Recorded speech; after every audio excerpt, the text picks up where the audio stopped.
All right, welcome to Rich Math Academy's SAT Math Prep. So we continue to work some examples here from previous SAT exams.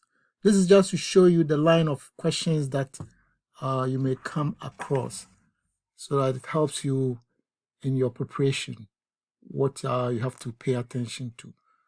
So question 1 says, we are given this expression.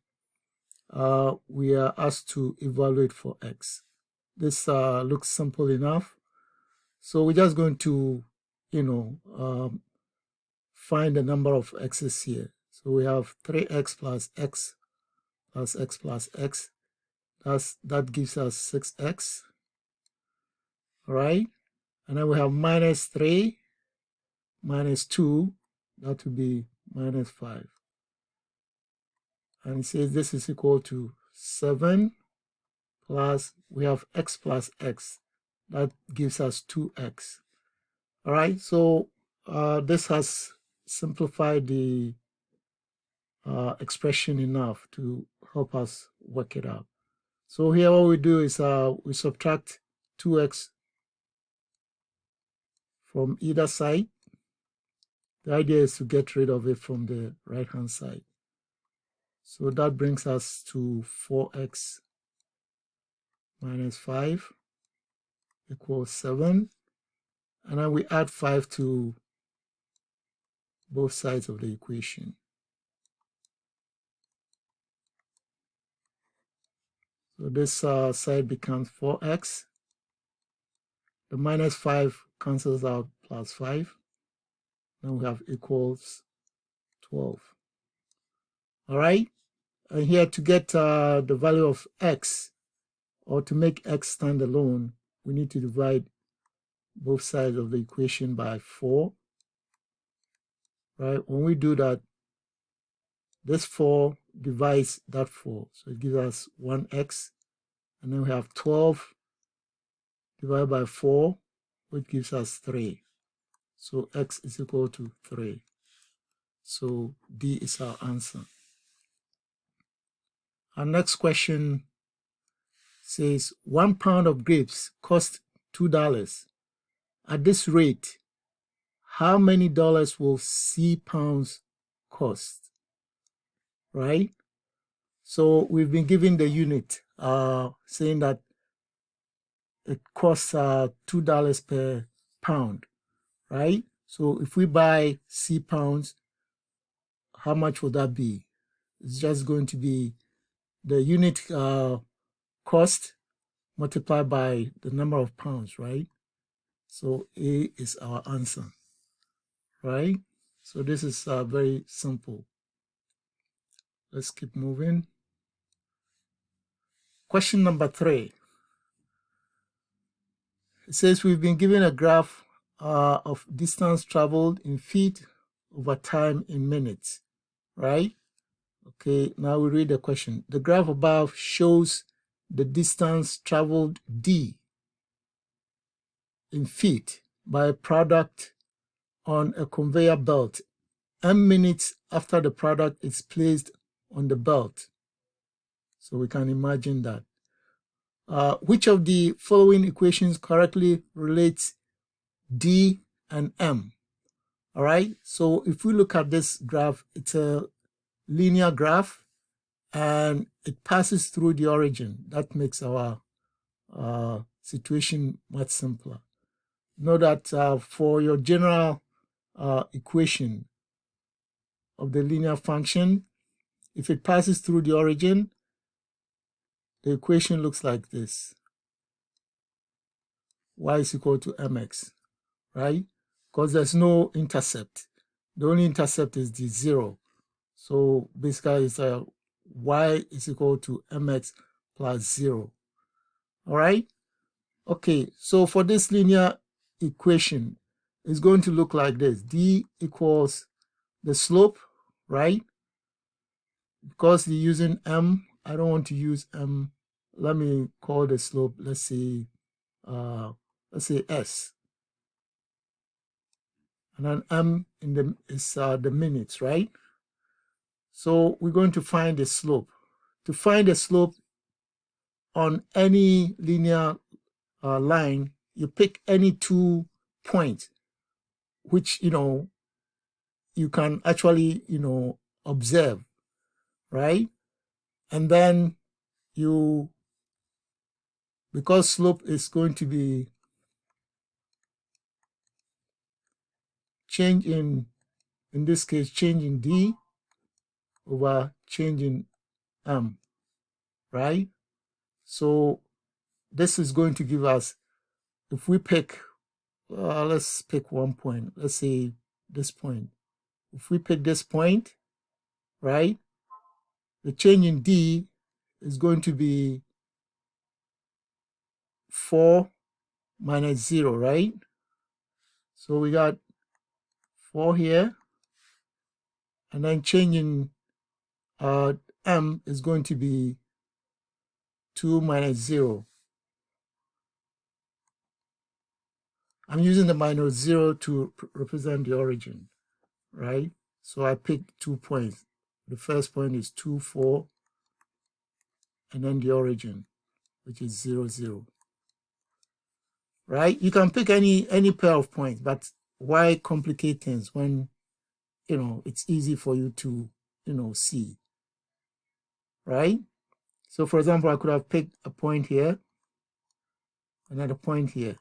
It's basically going to be the same thing, because it's going to be, the rise over the run here, which is 2 over 1. So this is also going to give us 2. So in effect, our equation becomes D is equal to, the slope is now 2, and then the minute is M. So A is our answer. All right, so we go on to our next question. Question number 4. It says the formula below is often used by project managers to compute E, the estimated time to complete a job, where O is the shortest completion time, P is the longest completion time, and M is the most likely completion time. So we have all the variables here. All right. Which of the following correctly gives P in terms of E, O, and M? All right. Sometimes students may see this and immediately they become scared or they try to run away from the question. But try and read through the whole question, right, and see what they want. So basically here they say write P in terms of all the other variables. In other words, make P the subject, right, of the equation. That's all they're asking for, right? And to make P the subject, you try to rearrange this until P stands alone. So they are basically saying that make P stand alone or make P the subject. So let's write it out quickly and then reorganize it.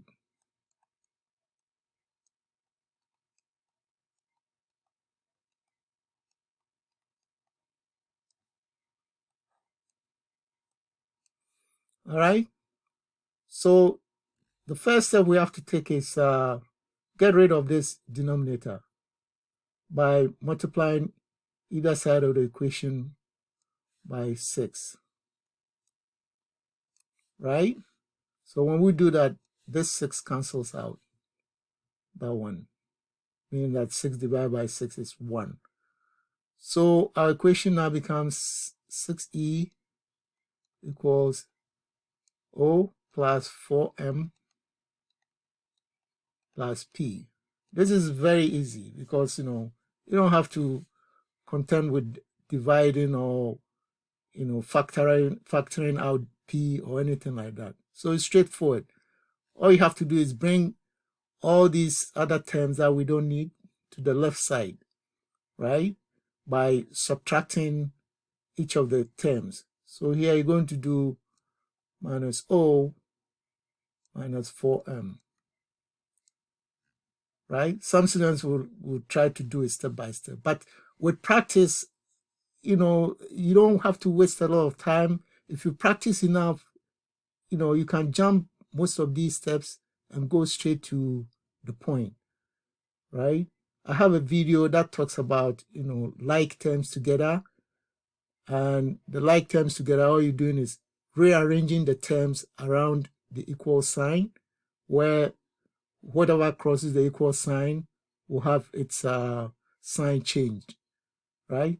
So in effect, we have 6e minus O. Let me put this here. Minus 4m, right? And then on the right-hand side, since these two are gone now, we're only going to have equals P. So we look through the answers. 6e minus O minus 4m. So A is our answer, right? So remember, P in terms of any of all the other variables just means make P the subject of the equation, or rearrange until P stands alone. Okay, now let's go to the next video. So question number 5. So question number 5 says, the width of a rectangular dance floor is W feet. The length of the floor is 6 feet longer than its width, right? Which of the following expresses the perimeter in feet of the dance floor in terms of W, right? So here we can make a simple sketch for ourselves. It says rectangular, not drawn to scale, as you can see, right? And then we are given the width, which is W. And we told that the length, which is L, is the same as the width plus 6, right? Because it says that the length of the floor is 6 feet longer, right? That's why we add in the 6 here. It says longer than its width. And then it wants us to find the perimeter of this. I'm sure, you know, most of us know how to find the perimeter.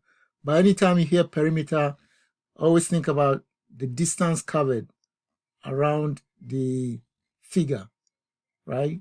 It's just the distance covered. So if you stand at one point, let's say this point, and move to the right, then down to the left and back to the same point, that's the perimeter, right?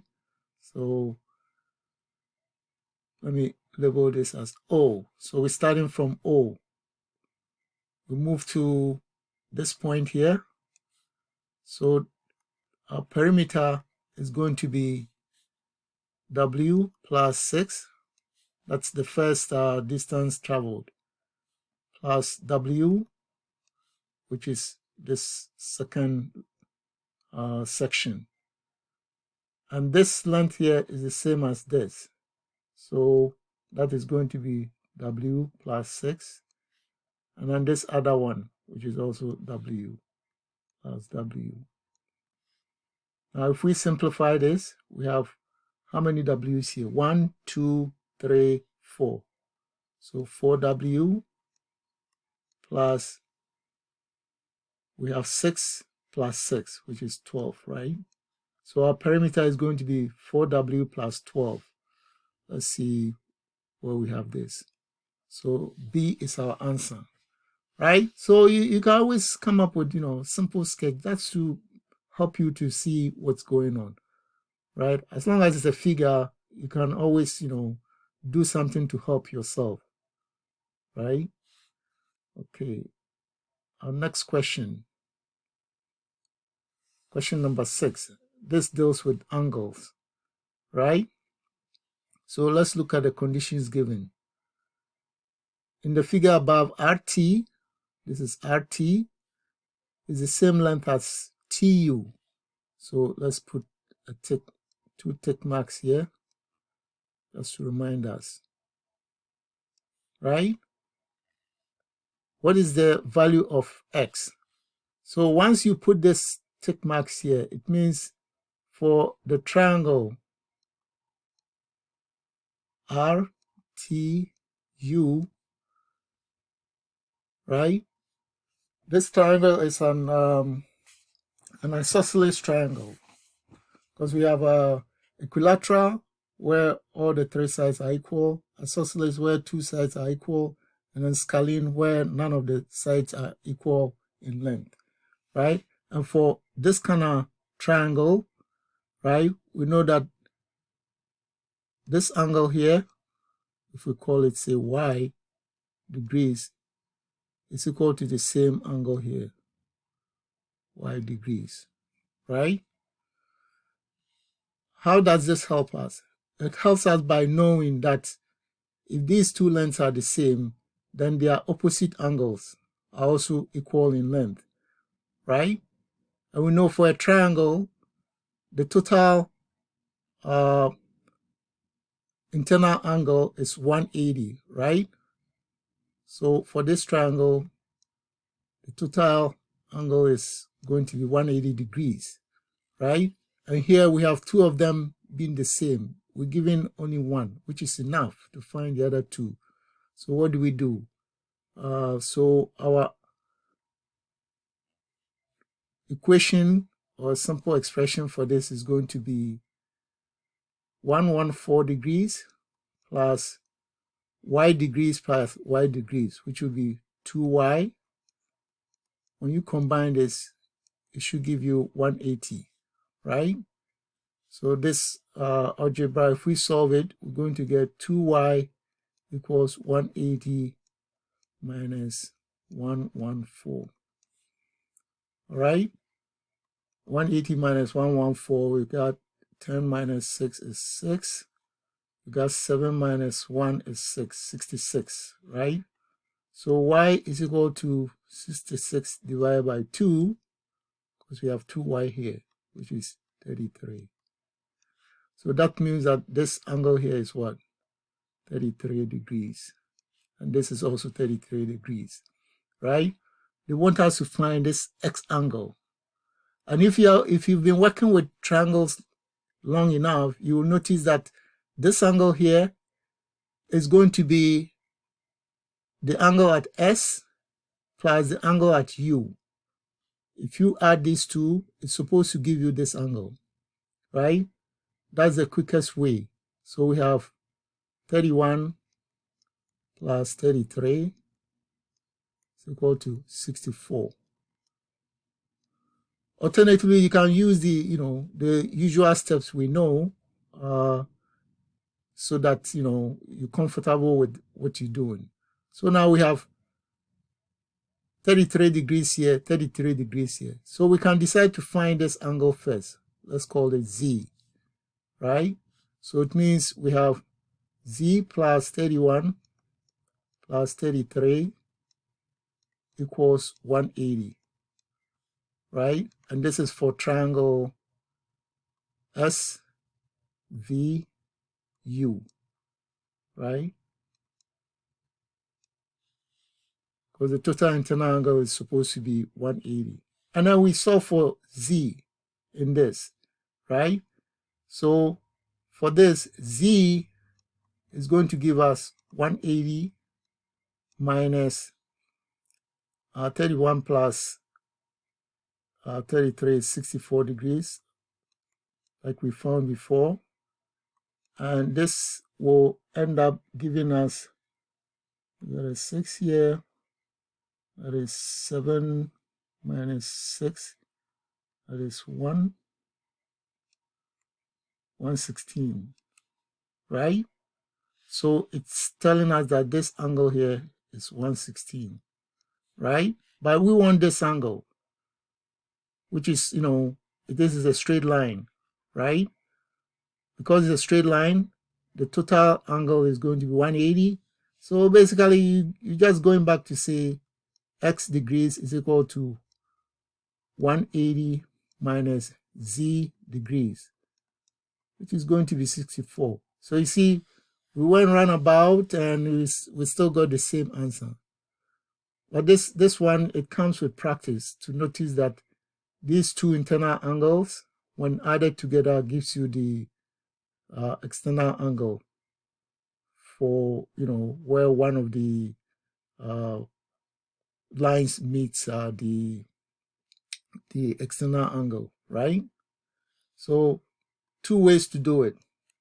This is one way. This is the way we always will do, right? This is the quick approach, right? And you can use one to verify the other. All right, so let's move on.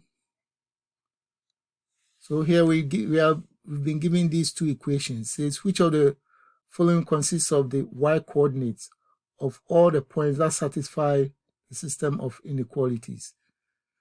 So this looks simple enough. We have y greater than 2x minus 1, and then we have 2x greater than 5. So you see that this 2x is the same 2x here, right? So we can simply write y is greater than 5 minus 1, right? And this becomes y is greater than 4, right? And that gives us B as our answer. I'll try not to spend time sketching this, right? With the sketching, you have to be careful. You have to get everything right. And it actually takes time, unless you're very familiar with it, right? But this is how I would do it. Because no matter the situation, 5 is this y is already greater than what we have here.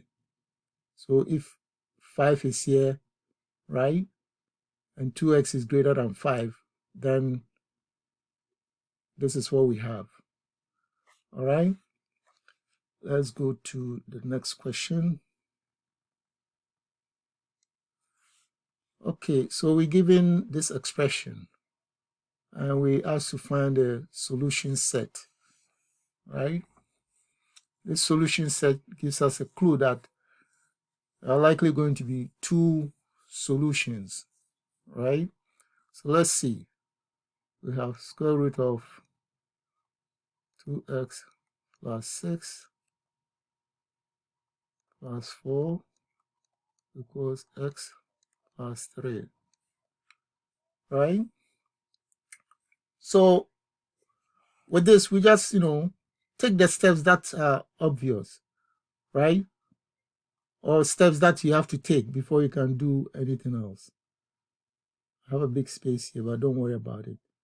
So here, all we can do is subtract 4 from each side of the equation, right? So this becomes 2x plus 6.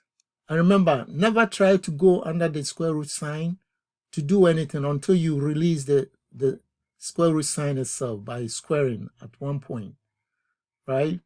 Never ever go under the square root sign, right? Not until you release this, you cannot do anything under the square root sign. So just a caution. So on the right hand side, we now have x minus 1. Now, it's possible to release the square root sign because, this is standing by itself.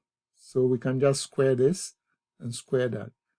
So if we square the left side, when we're squaring the right hand side, put it in parentheses. Remember, I always say that let parentheses be your friend when you're working out questions like this. Even on this left side, you could still have done the same. Protect what you have, right? Because without doing that, if you just put square here, it won't make sense. That's not mathematics, right? So on the left, we have 2x plus 6 equals, on the right hand side, we're actually going to square this. When we square this, it becomes x squared minus 2x plus 1. All right? And then we continue. we can rearrange everything so that the x squared is actually on the right hand side. So we continue. So what I do is I subtract 2x from both sides. So minus 2x, right? That gives me 6 on the left, x squared minus 4x plus 1. And then I continue, minus 6, minus 6. When I do this, remember 6 minus 6 is 0. So this you actually write down because you need it. And have x squared minus 4x. Now it's minus 5 because we have 1. This is plus 1 minus 6, right? And then we solve for this, right? Remember, it doesn't matter where the equal to sign is. You can always rewrite this. The focus should be on this, right? And the way you work this is, if you use the product rule, what you have is the coefficient of x squared is 1. The coefficient, the constant is minus 5. If we multiply the two, we get minus 5. So we're going to find 2 factors of 5, which when we add together will give us minus 4, right? So the 2 factors of minus 5 will be, we have minus 5 and then 1. If you add these two, you're going to get minus 4. So once we know this, since the coefficient of x squared is 1, we can simply write x minus 5 as one of the factors. And then this is a plus 1, right? X plus 1 as the other factor. And this is what is equal to 0. So here we've just expressed this as a product of 2 factors, right? So these two are the same. And once you have this, right, either this is saying that you can only get 0 here if x is either equal to 5, right, or x is equal to minus 1, because either of them being 0 makes this true, right? So from here, you just like solving a simple algebra equation. X minus 5 equals 0, then x is equal to 5. X plus 1 equals 0, then x is equal to minus 1. So we look through the answers, and right away we see that this is the answer, right? So learn how to correlate between factors and the actual values. So for example, if I'm given this as the set of solutions, I know after some practice, I know that this came from these two products, right? So know how to, switch between the two, right? You can create an index card for that. All right, let's go to the next question. Question number 9. We're given this expression, and we are asked to find b over a, right? So here we see a over b here. It's 2 multiplying a. So let me write it out over here.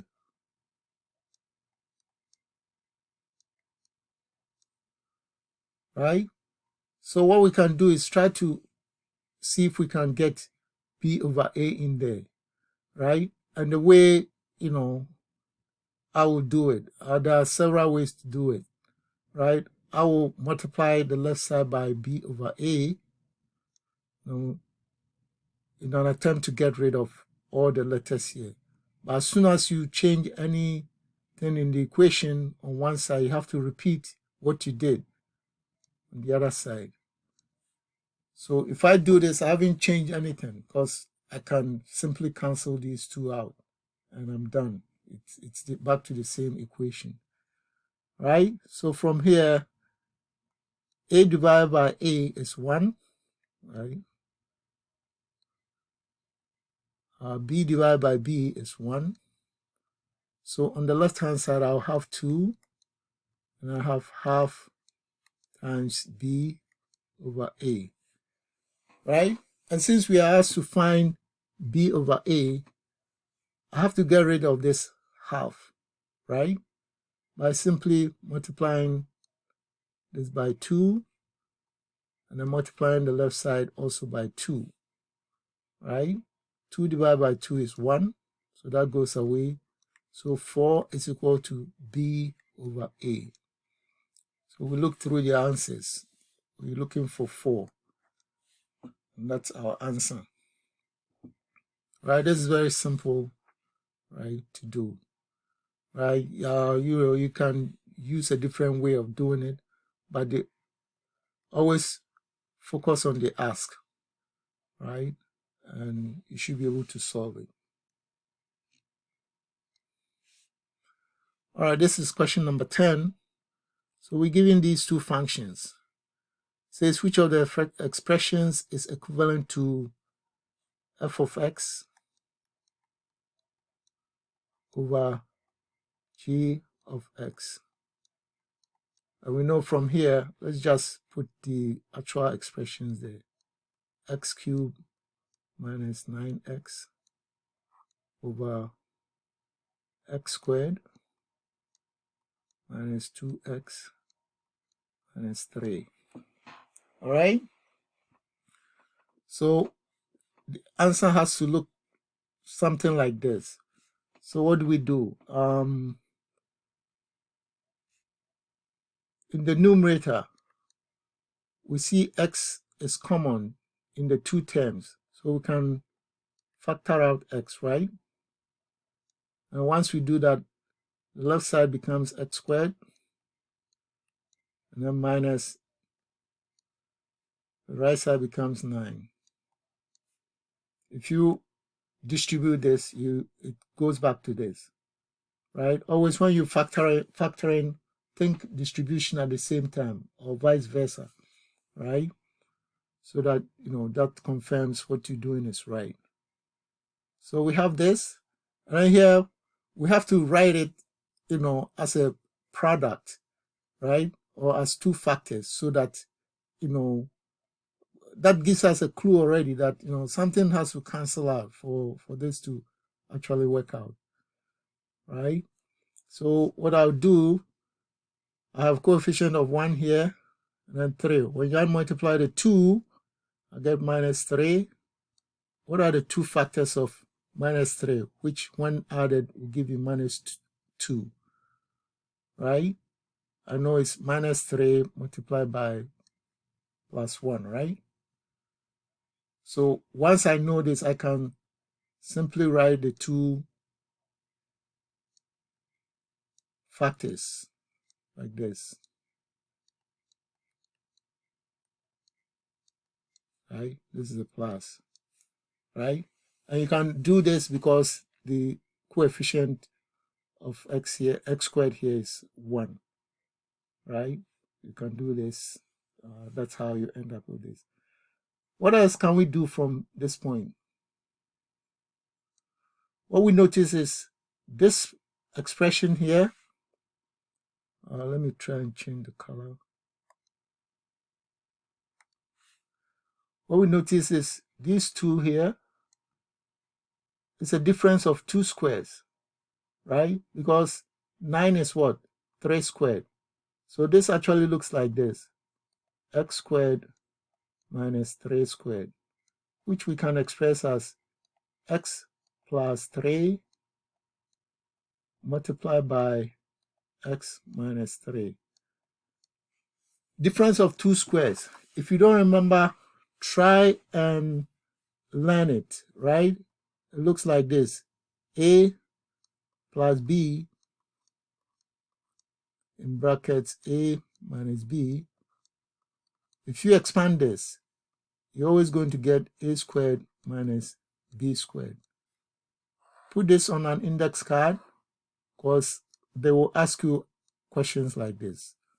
They are very likely to ask you a question where you will have to apply this. They may not ask you directly, but you have to apply it by knowing, what it is and when to apply it.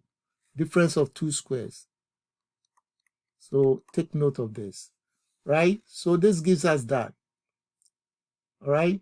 So that means if I continue,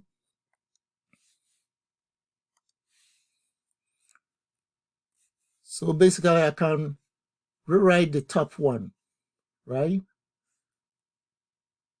Let me put it here, x.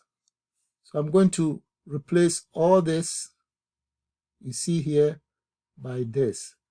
So I have x plus 3, and then x minus 3 at the numerator, and then in the denominator I have x minus 3, and then x plus 1, right? And what do we see? We see that there's x minus 3 here, x minus 3 here, so we can divide them, right? So we get 1, right? So in the end, we're going to end up with x in bracket x plus 3 divided by x plus 1.